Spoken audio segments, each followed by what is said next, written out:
Friends, welcome to ದಿವ್ಯ Ravi Rishika log.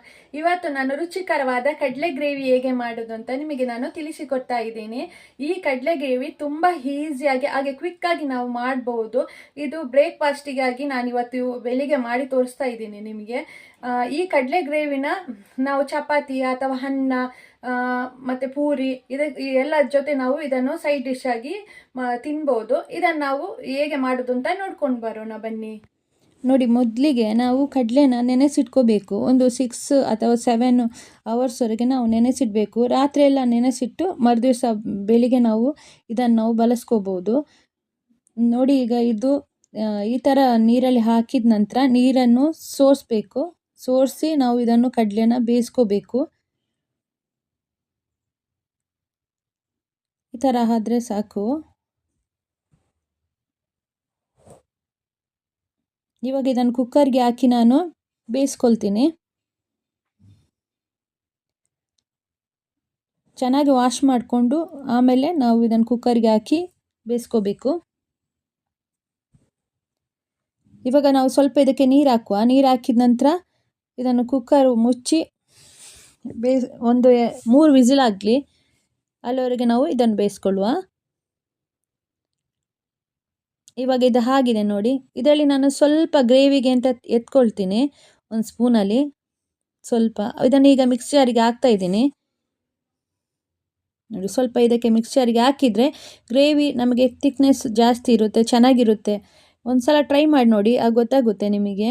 ಇವಾಗ ಇದಕ್ಕೆ 1 ಕಪ್ ಅಷ್ಟು ಕೊಕೊನೆಟ್ ಹಾಕಿದ್ದೇನೆ, ಮತ್ತು ಒಂದು ಈರುಳ್ಳಿ ಮತ್ತು ಬೆಳ್ಳುಳ್ಳಿ, ಕ್ಯಾಶ್ಯೂನಟ್ ಮತ್ತು ಟೊಮೆಟೊ.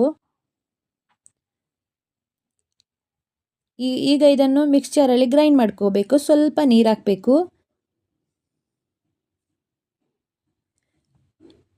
ಇವಾಗ ಈ ಗ್ರೇವಿ ನಮಗೆ ರೆಡಿಯಾಗುತ್ತೆ. ನೀರು ನೋಡಿಕೊಂಡು ಹಾಕಿ. ಆಮೇಲೆ ಲಿಡ್, ಇದು ಗ್ರೇವಿ ರೆಡಿಯಾಗಿದೆ. ಇವಾಗ ಇದು ಬೆಂದಿದ್ದ ಇದು ಕುಕ್ಕರಲ್ಲೇ ನಾನು ಅದಕ್ಕೆ ಕಡಲೆ ಬೆಂದಿತ್ತಲ್ಲ, ಅದಕ್ಕೆ ನಾನು ಈ ಗ್ರೇವಿನ ಹಾಕಿದ್ದೇನೆ.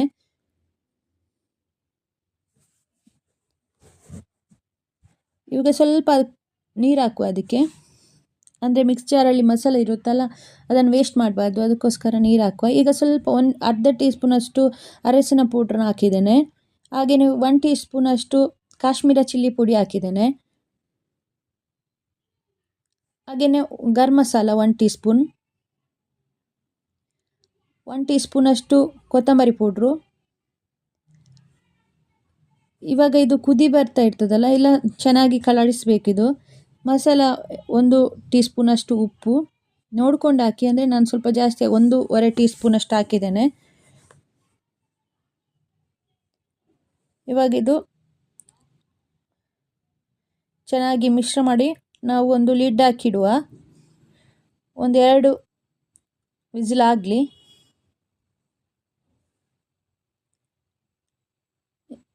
ಇವಾಗ ಇದು ಆಗಿದೆ ನೋಡಿ. ನೋಡಿ, ಕುದಿ ಬಂದಿದೆ ನೋಡಿ, ಎಷ್ಟು ಥಿಕ್ನೆಸ್ ಇದೆ ನೋಡಿ. ಚೆನ್ನಾಗಿರುತ್ತೆ ಗ್ರೇವಿ. ಮಾಡಿ ನೋಡಿ, ನಿಮ್ಗೆ ಇಷ್ಟ ಆಗುತ್ತೆ.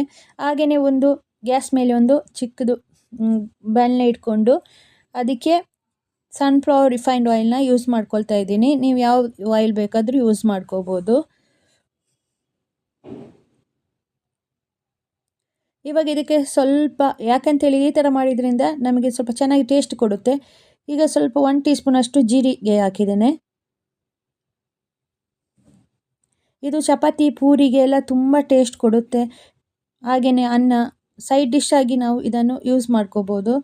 ಈಗ ಕರಿಬೇವು ಸೊಪ್ಪು ಹಾಕಿದ್ದೇನೆ,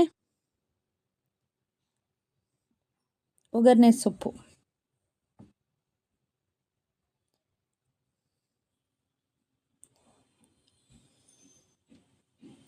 ಇವಾಗ ಸ್ವಲ್ಪ ಇದಕ್ಕೆ ಚಿಲ್ಲಿ ಪೌಡ್ರನ್ನ ಆ್ಯಡ್ ಮಾಡ್ಕೊಳ್ಳುವ.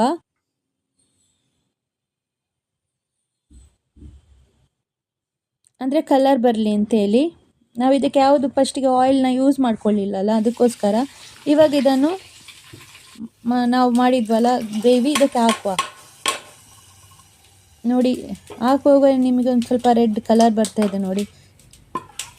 ನಾವು ರೆಸ್ಟೋರೆಂಟ್ ಸ್ಟೈಲಲ್ಲಿ ಇದು ಗ್ರೇವಿ ರೆಡಿ ಆಗುತ್ತೆ ನಮಗೆ. ನೋಡಿ ಎಷ್ಟು ಚೆನ್ನಾಗಿ ಬಂದಿದೆ ಅಂತೇಳಿ ನಿಮ್ಗೆ ಗೊತ್ತಾಗುತ್ತೆ ನೋಡುವಾಗನೇ. ಇದು ನಾನು ಚಪಾತಿ ಮಾಡಿದ್ದೆ ಬ್ರೇಕ್ಫಾಸ್ಟಿಗೆ ಅಂತ ಮಾರ್ನಿಂಗು, ಅದಕ್ಕೆ ನಾನು ಸೈಡ್ ಡಿಶ್ ಆಗಿ ಯೂಸ್ ಮಾಡ್ಕೊಳ್ತಾ ಇದ್ದೀನಿ. ಅನ್ನಕ್ಕೆ, ಮುದ್ದೆಗೆ ಎಲ್ಲದಕ್ಕೂ ಚೆನ್ನಾಗಿರುತ್ತೆ. ಬಾಯ್ ಬಾಯ್.